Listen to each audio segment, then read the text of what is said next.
예수님께서 가이사랴 빌립보 지방에 제자들과 길을 가시다가 뜬금없이 제자들에게 이런 질문을 하십니다. 사람들이 나를 누구라고 하니? 오늘 우리가 읽지는 않았습니다만 바로 위에 나오는 27절에 나오는 말씀입니다. 이 질문에 대하여 제자들이 아무런 주저함 없이 대답을 해요. 28절에 보면 여자와 가로되 세례 요한이라 하고 더러는 엘리야 더러는 선지자 중에 하나라 하더이다. 예수님께 대한 소문이 이런 식으로 파다하게 퍼져 있었다라고 하는 말입니다. 이것을 마가복음 6장 14절 이하에서는 이렇게 증명을 해주고 있습니다. 이에 예수의 이름이 드러난지라 헤롯 왕이 듣고 가로되 이는 세례 요한이 죽은 자 가운데서 살아났도다. 그러므로 이런 능력이 그 속에서 운동하느니라 하고 어떤 이는 이가 엘리야라 하고 또 어떤 이는 이가 선지자니 옛 선지자 중에 하나와 같다 하되 헤롯은 듣고 가로되 내가 목배인 요한 그가 살아났다 하더라. 이렇게 예수님에 대한 대중의 이해는 본질에 접근하지 못한 채 주변만 맴돌고 있었던 것을 우리가 알 수가 있습니다. 그래서 예수님께서는 곧이어 29절에서 제자들에게 묻습니다. 너희는 나를 누구라 하느냐? 대중들이 이해하고 있는 것에 대하여는 예수님께서 언급하지 아니하시고 제자들에게 동일한 질문을 하신 것으로 보아서 정작 예수님의 관심은 제자들이 어떻게 생각하느냐였던 것 같습니다. 무리들이 모르는 것이야 당연한 것 아니겠습니까?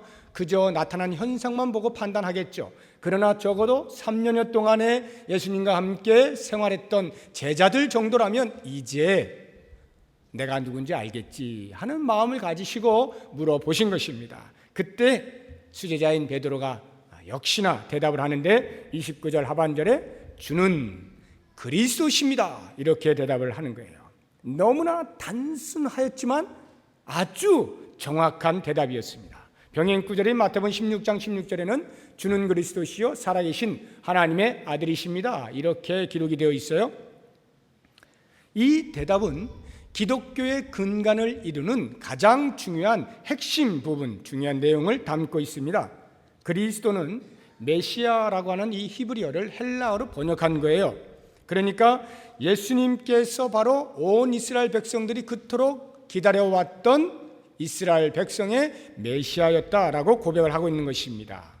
그리스도, 하나님의 기름 부음을 받은 자, 제사장, 선지자, 왕의 역할을 동시에 수행하시는 분, 백성을 대변하고 하나님을 대변하고 또 하나님의 백성들을 통치하시는 분, 이분이 바로 예수 그리스도라고 하는 그리스도의 뜻입니다. 예수님께서 바로 이 그리스도로 이 땅에 오신 것이죠. 이것이 바로 기독교예요.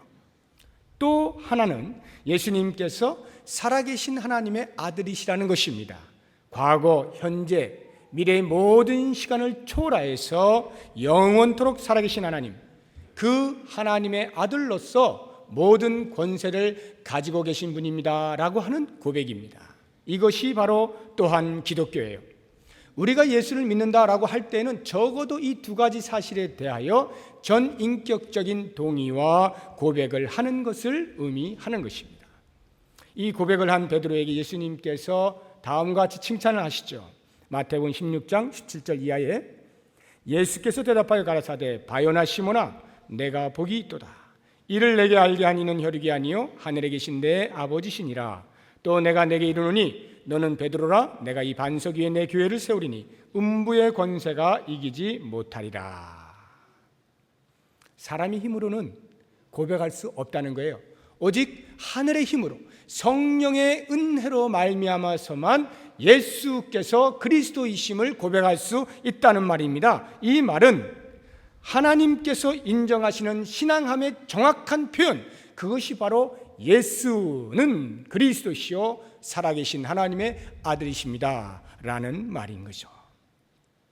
예수님께서 제자들로부터 이와 같은 베드로의 이와 같은 고백을 듣기를 원하셨던 이유는 이제 곧 예수님이 떠나실 때가 다 되었기 때문입니다. 얼마 안 있으면 십자가를 지실 그러한 순간이 오기 때문이에요. 그래서 그 전에 제자들의 신앙을 어떻게 해서든지 정확하게 확립을 해놓아야 되겠다 라는 필요에 의해서 이 말씀을 던지신 것입니다. 이런 맥락에서 볼 때 예수님께서 가이사랴 빌립보 지방을 거니시다가 질문하신 것은 결코 우연이 아닙니다. 이 가이사랴 빌립보는 갈릴리 호수에서 약 40km 북쪽으로 올라가면 있는 아름답고 조용한 마을이었습니다. 그런데 헤롯 대왕의 여러 아들들 가운데에 그쪽 갈릴리 북부 지역을 점하고 있던 그 분봉왕 헤롯 빌립이 가만히 보니까 그 마을을 그 당시에 로마 황제였던 티베리우스 가이사에게 바치면 좋을 것 같아요. 그래서 그 동네를 잘 이렇게 만졌습니다. 개발을 하고 확장을 시켜가지고 헌정을 했어요. 그래서 그 가이사라고 하는 이름에다가 자기의 이름 빌립을 붙여서 가이사랴 빌립보 이렇게 지명을 붙이게 된 것입니다. 그런데 이곳 주민들은 대부분이 이방인이었기 때문에 우상 숭배가 만연했어요. 그러니까 예수님께서는 이러한 우상의 땅에서 제자들에게 당신에 대한 바른 신앙 고백을 요구하신 것이죠. 우리들의 신앙 고백은 어떻습니까? 주는 그리스도시요 살아계신 하나님의 아들입니다 라고 고백할 수 있습니까? 적어도 이 자리에 앉으신 분들이면 그러한 고백은 할 수 있으리라 믿습니다. 온갖 우상이 가득하고 죄악이 관영한 이 땅에서 큰 소리로 주는 그리스도시요 살아계신 하나님의 아들입니다 이렇게 외칠 수 있는 우리 모두가 되기를 바랍니다. 이 시간에 저와 함께 목청을 좀 돋구어서 같이 고백을 해보겠습니다. 한 번에 끝날 수 있도록 크게 해보겠습니다. 저를 따라합니다. 주는 그리스도시요 살아계신 하나님의 아들이십니다. 아멘. 감사합니다. 이 고백을 들으신 후에야 예수님께서는 비로소 복음의 진수인 십자가와 부활의 사건을 제자들에게 처음으로 말씀을 하셔요. 이 마가복음을 보시면요, 예수님께서 순환 받으시고 다시 부활하실 것이다 라고 예고하신 장면이 3군데가 나오는데 오늘 우리가 보고 있는 것이 그 첫 번째이고요. 두 번째가 9장 31절에 나오고 마지막 세 번째가 10장 34절에 나옵니다. 그런데 이 3번의 예고는 동일하게 예수님께서 공생의 3년을 거의 마친 때 특별히 베드로로부터 주는 그리스도이십니다 라고 하는 이 고백을 들은 직후에 3번을 계속해서 예고를 해 주신 것입니다. 이러한 것을 미루어 짐작해 볼 때 우리가 예수님을 믿고 따른다 할지라도 예수님을 아는 지식에 자라가는 것은 짧은 시간에 되는 것은 아니라는 것입니다. 오랜 신앙의 연륜이 필요한 것을 우리에게 말씀하고 있습니다. 뿐만 아니라 적어도 그 정도의 신앙의 연륜이 있어야만 예수님의 십자가와 부활을 이해할 수 있을 것이라고 하는 예수님의 생각 때문에 이 즈음에 말씀을 해 주신 것입니다. 그래서 이제 본격적으로 그 순환의 예고를 하는데 31절 이하에 이렇게 나오죠. 인자가 많은 고난을 받고 장로들과 대제사장들과 서기관들에게 버림받아 죽임을 당하고 사흘 만에 살아나야 할 것을 비로소 저희에게 가르치시되, 비로소라고 하는 이 말이 곧 베드로가 이 고백을 하고 나서야, 베드로의 신앙 고백을 듣고 나서야 이런 말입니다. 여기까지는 아주 좋았는데 그 다음에 문제가 발생하죠. 32절 하반절 보시면 베드로가 예수를 붙들고 간함에 이렇게 나옵니다. 마태복음 16장 22절을 보면 조금 더 첨가해서 말씀하는데 베드로가 예수를 붙들고 간하여 가로되 주여 그리 마옵소서 이 일이 결코 주에게 미치지 아니하리이다. 바로 이 부분에서 이제 예수님과 제자들 사이에 큰 간격이 있는 것을 볼 수가 있습니다. 예수님은 베드로의 고백을 듣고 나서 아하, 이제 이 정도면 내가 구속사역하는 내용에 대해서 말해도 알아들을 수 있겠구나 라고 생각을 하셨는데 그 다음에 나오는 베드로의 반응이 너무나 의외였기 때문에 상당히 당황을 하셨을 것입니다. 그러나 반대로 베드로의 편에서 생각을 해보면 예수님의 죽으심에 대한 예수님의 그 언급은 가히 충격적이었다 해도 과언이 아닐 것입니다. 왜냐하면 예수님께서 돌아가실 것에 대해서 베드로는 단 한 번도 생각해 보거나 상상조차 하지 않았기 때문입니다. 그것도 평소에 예수님께서 언제나 코를 납작하게 만들어 놓았던 장로들, 대제사장들, 그런 서기관들, 바로 그 사람들에게 버림받고 죽임을 당한다고 말씀을 하시니까 도저히 이해가 안 되는 거예요. 어이가 없는 말씀이었던 거죠. 베드로의 생각에는 예수님께서는 당연히 그들을 탁 누르고 정치적인 메시아로 우뚝 서실 것에 대한 기대감을 가지고 있었던 것입니다. 그래서 베드로가 강력하게 말하죠. 주여 그리 마옵소서. 이 일이 결코 주에게 미치지 아니하리이다. 베드로가 예수를 붙들고 간하되라고 하는 이 말 속에서 우리는 아주 간절히 애타게 이렇게 말하는 것처럼 느껴지는데, 물론 그 의미도 있겠지요. 그러나 좀 더 구체적으로 보자고 하면은 이 말은 이런 거예요. 그냥 그 자리에서 펄쩍펄쩍 뛰는 것입니다. 그리고 마치 꾸짖듯이, 책망을 하듯이 그렇게 항변을 하는 말이에요. 주님, 그게 말이나 되는 소리입니까? 어떻게 그런 말을 할 수가 있습니까? 제가 그렇게 때가 돼서 그냥 돌아가실 분, 그런 분을 내가 쫓아다녔다고 생각하십니까? 천만의 말씀입니다. 절대 예수님은 돌아가실 수 없습니다. 만약 그런 일이 생기면 제가 다 막아드리겠습니다. 그러니 염려하지 마시고 주님께서는 그저 제가 생각하고 있는 그 주님으로 계십시오 라고 지금 말을 하고 있는 거예요. 이것이 바로 결코라고 하는 말의 의미입니다. 이 말을 들으신 예수님께서 얼마나 아찔하셨겠어요. 아니, 이 말이 지금 방금 전에 그 신앙 고백을 하던, 주는 그리스도시요 살아계신 하나님의 아들입니다, 이 고백을 하던 그 베드로가 맞나? 라는 생각을 하셨을 것입니다. 믿겨지지 않았겠죠. 그래서 예수님께서는 그 순간에 이거 여기서 정확히 짚고 넘어가지 아니하면 이 엉뚱한 생각 계속 가겠구나 싶어서 딱 잡아서 말씀하시는데, 베드로뿐만 아니라 모든 제자들을 탁 돌아보시면서 꾸짖어 말씀하시죠.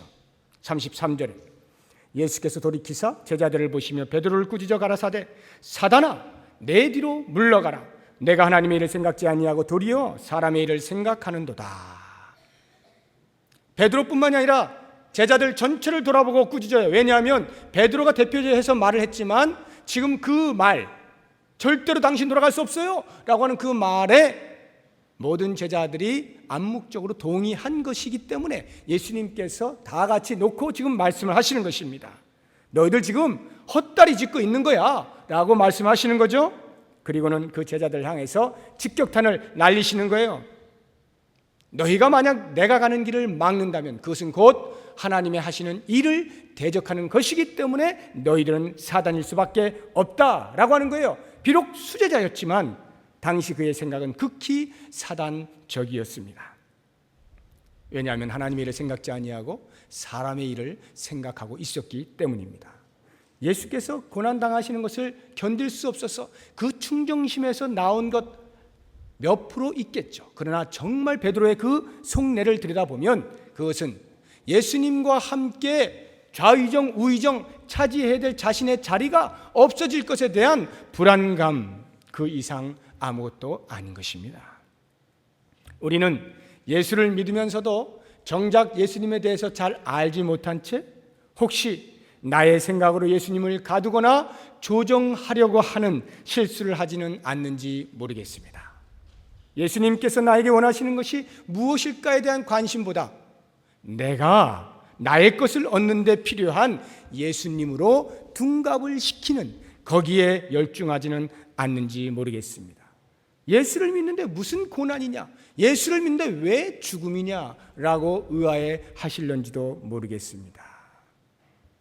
예수만 믿으면 한몫 잡을 수 있다라고 오늘날 많은 교회들이 지금까지 가르쳐 왔기 때문에 이것은 우리들의 마음속에도 아마 동일하게 생각이 들지 모르겠어요. 그러나 여러분, 예수를 믿는다라고 하는 것은 잡고 있던 한몫조차도 때로는 놓아야 할 때가 있는 것을 알아야 합니다. 한국교회 강단은 바로 그것을 가르쳐야 합니다. 이것이 예수님의 가르치심이셨어요. 예수를 따르는 자의 길, 제자의 도, 그것이 어떠해야 할 것임을 예수님께서는 34절에서 분명하게 말씀하고 계십니다. 무리와 제자들을 불러 이르시되 아무든지 나를 따라오려거든 자기를 부인하고 자기 십자가를 지고 나를 좇을 것이니라. 아무든지 나를 따라오려거든 자기를 부인하고 자기 십자가를 지고 나를 따라야 한다라고 하는 것입니다. 여기에 아무든지 나를 따라오려거든이라고 하는 말을 정확하게 번역을 하면 나를 따라오기를 원하는 사람은 누구든지 이런 말이에요. 다시 말하면 이 따르는 자의 강렬한 소망, 희망, 의지 이런 것들이 그 속에 들어있는 것입니다. 무슨 말이냐 하면요, 우리가 예수 그리스도를 믿을 때 거기에 우리의 할 일은 전혀 없었습니다. 오직 전적인 하나님의 은혜로 위로부터 밖으로부터 온 구원이었습니다. 그 구원을 우리가 받아 누린 거예요. 이것을 칭의라고 말합니다. 의롭다고 칭해 주셨어요. 전적인 하나님의 은혜입니다. 그러나 그렇게 은혜를 받아서 구원의 자리에 이른 사람이 이제 구원받은 사람답게 살고자 할 때 거기에는 보다 더 적극적인 우리의 자유의지가 발동되는 것임을 잊어서는 안 됩니다. 나를 따라오기 원하는, 나를 따라오기를 소망하는, 나를 따라오기로 간절히 갈망하는 사람은 누구든지, 다시 말하면 나의 자유의지가 발동되어야 할 시기가 되었다는 거예요. 이게 바로 성화적 단계의 구원입니다. 구원을 이루어 가는 것입니다. 그 이루어가는 성화의 과정에서는 반드시 나의 의지가, 적극적인 행동이 요청이 된다는 말입니다. 예수님을 그리스도로 고백한다는 말은 그리스도 왕되심을 고백하는 말이기 때문에 그 왕의 통치를 당연히 받아야 하는 것입니다. 이것은 전적인 나의 책임인 것이죠. 이렇게 열심으로 신앙의 삶을 살 때 시간이 흘러서 뒤를 돌아다 보면 나의 열심으로 살았던 그것조차도, 나의 자유지가 발동되었던 그 시기조차도, 그 사건조차도 여전히 하나님의 은혜였음을 우리는 고백하지 아니할 수 없습니다. 그러나 그 은혜가 그렇다고 해서 내 책임을 면제시켜주는 것은 아니란 말입니다.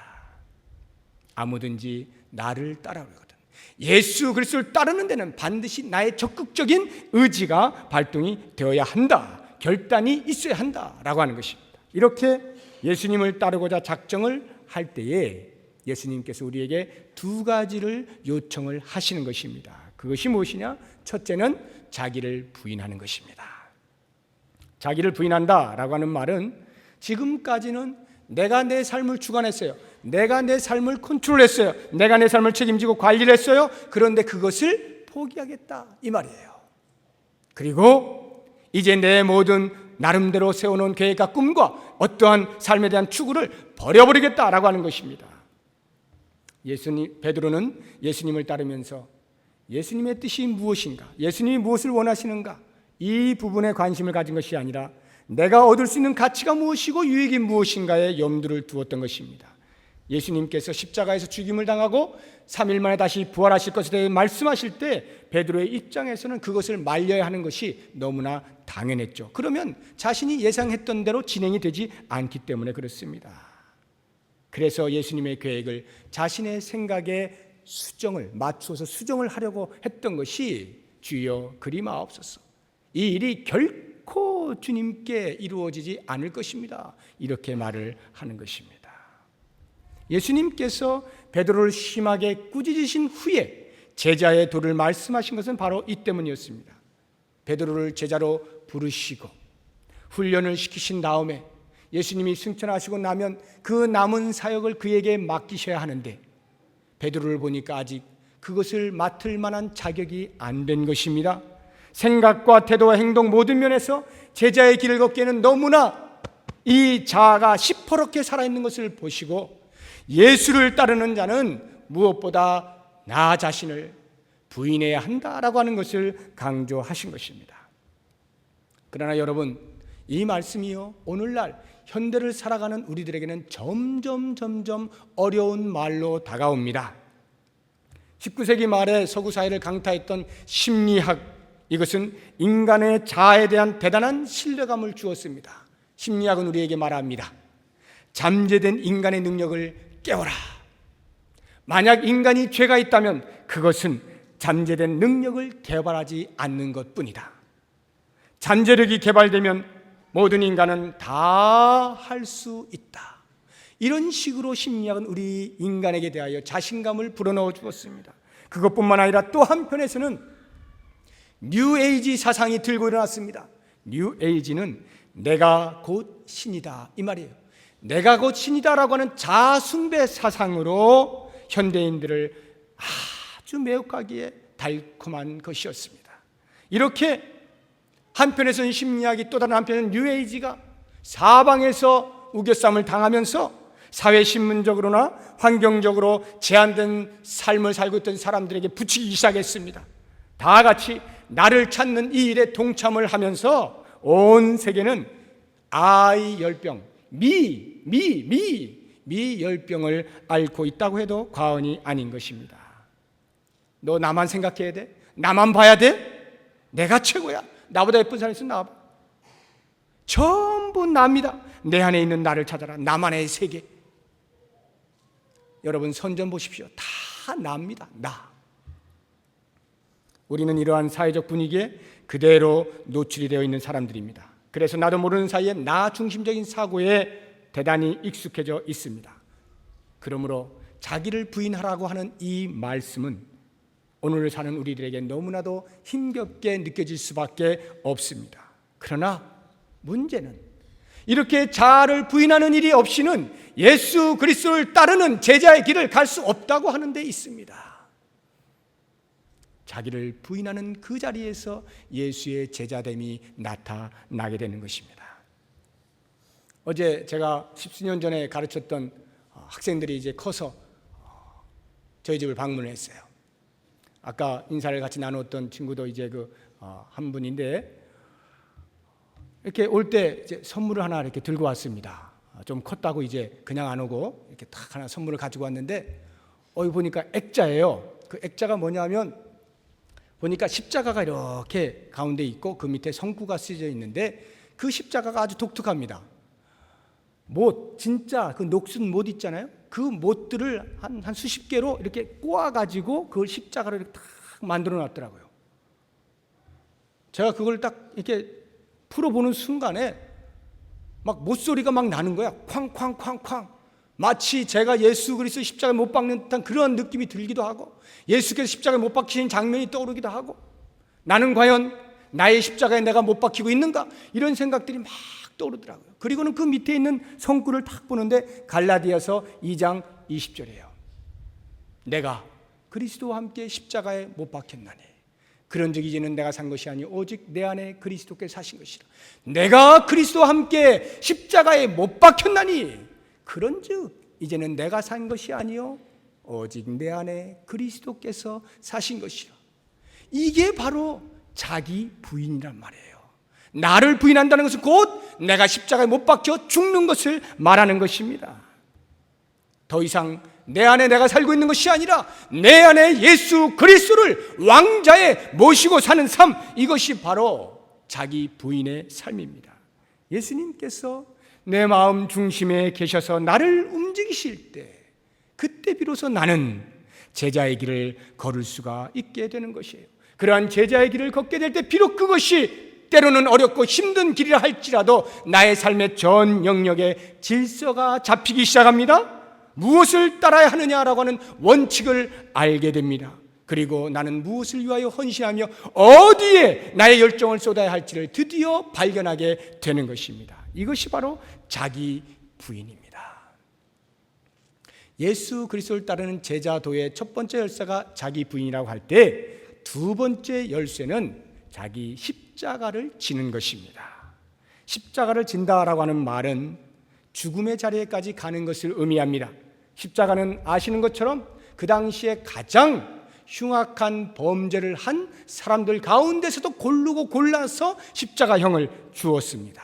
그래서 그 범죄인이 십자가형을 언도를 딱 받게 되면 그 재판 자리에서부터 자기가 매달릴 그 십자가를 직접 짊어지고 그 자리에까지 가야 했습니다. 가는 모든 길 가운데에서 많은 사람들에게 손가락질을 받고 침을 뱉고 저 나쁜 놈, 저 흉악한 놈, 온갖 모독을 다 받는 것이죠. 그러니까 자기 십자가를 지라라고 하는 말은 죽어라 이런 말이에요. 죽는 자리에 가라 이런 말이죠. 예수님을 따른다는 것이 죽음을 의미한다라고 할 때 과연 그것이 무엇을 말하는 것입니까? 오늘 우리가 과연 죽는다는 것이 무엇입니까? 어떻게 하는 것이 내 십자가를 지는 것입니까? 예수 그리스도를 위하여 나의 전생애를 드리겠다라고 작정을 하는 것이죠. 예수 그리스도를 따를 때에 혹시 내 앞에 죽음이 가로막고 서서 너 예수 그만 따라가 라고 할 때 그러한 자리에조차도 흔들리지 아니하는 것을 말하는 것입니다. 죽음도 방해할 수 없는 것, 이것이 바로 자기 십자가를 진다는 말이에요. 과거 로마에 박힐 시기에는 수많은 그리스도인들이 죽음 때문에 예수 따르기를 포기하는 일이 없었던 것을 우리는 잘 알고 있습니다. 사자의 밥이 되는 그 순간에도 절대로 놓을 수가 없었죠. 예수를 따른다는 것은 한마디로 일사각오의 신앙이었습니다. 불과 1세기가 못된 시간에 우리나라에도 이와 같은 순교의 피는 얼마든지 있었습니다. 순교를 불사했던 우리의 신앙의 선조들은 자기 십자가를 진다라고 하는 말의 의미가 무엇인지를 정확하게 알고 있었을 것입니다. 그리스도께서 지신 십자가를 따라 내 몫의 태인 십자가를 지는 것, 이것이 바로 그리스도인이 감당해야 할 마땅한 짐인 것입니다. 오늘날 우리는 예수를 따른다라고 할 때 과연 내게 지어진 십자가를 내가 지고 있는가 돌아볼 필요가 있습니다. 아니, 그것 이전에 먼저 내게 지어진 십자가가 있느냐라고 하는 것부터 알아보아야 합니다. 무엇이 과연 내가 진 십자가이고 무엇이 과연 내가 지고 있는 십자가인가? 무엇이 나로 하여금 예수 믿는 것 때문에 포기하게 만드는가? 그것이 바로 나에게 십자가일 수 있는 것입니다. 이렇게 내 몫의 태인 십자가를 지고 갈 때 여러분, 그 끝이 결코 죽음이 아닙니다. 죽음으로 끝나는 것이 아닙니다. 35절을 보시면 우리들에게 대단한 역설을 말씀하고 있습니다. 누구든지 제 목숨을 구원코자 하면 잃을 것이요 누구든지 나와 복음을 위하여 제 목숨을 잃으면 구원하리라. 무엇을 말합니까? 십자가의 끝이 죽음이 아니란 말입니다. 십자가는 부활의 소국이란 말이죠. 영원한 영광을 위한 일시적인 고난이란 말입니다. 그래서 우리는 날마다 나의 십자가를 지고 가는 것이 마냥 힘들기만 한 것이 아닌 것입니다. 예수님께서 이미 우리보다 앞서 먼저 십자가를 지신 모범까지 보여주시지 않았습니까? 이 짧은 세상의 목숨으로 영원이라고 하는 시간의 영생을 살 수만 있다면 이 땅에서 내게 지어진 십자가를 지는 것은 사실 아무것도 아닌 것이죠. 이와 같이 이 땅에서 내게 지어진 십자가를 지고자 할 때는 반드시 기억해야 하는 것이 있는데 그것이 바로 저 천국이 나의 것이라는 거예요. 내가 천국을 소유한 자 하는 것입니다.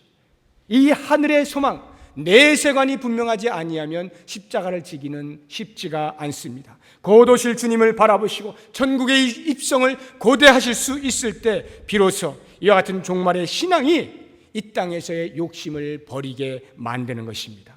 기꺼이 자신을 부인하고 내 십자가를 질 만한 이유를 거기에서 발견할 수가 있게 되는 거예요. 이와 같이 천국을 소유한 자로 하늘을 소망하며 기대하며 사는 그 사람, 그가 가는 그 길에는 절대로 이 세상이 감당치 못해요. 이 세상이 가로막질 못합니다. 이 세상은요 슬금슬금 피하게 돼 있습니다. 천성을 향하여 걸어가는 그 발걸음에는 그 누구도 방해할 수가 없어요. 왜요? 죽음조차도 갈라놓질 못하기 때문에 그렇습니다. 이것이 바로 제자도예요. 사랑하는 여러분, 비록 우리가 현대를 사는, 나를 부인하고 내 십자가를 진다는 말의 의미가 너무도 멀리만 느껴지는 현대를 살고 있다 할지라도 내 삶에서 좀 더 구체적으로 다시 한번 제자도를 곰곰이 생각하시면서 예수 그리스도가 걸어가신 그 십자가의 길을 나도 온전히 쫓겠다라고 하는 놀라운 고백을 할 수 있는 복된 시간이 되시기를 바랍니다.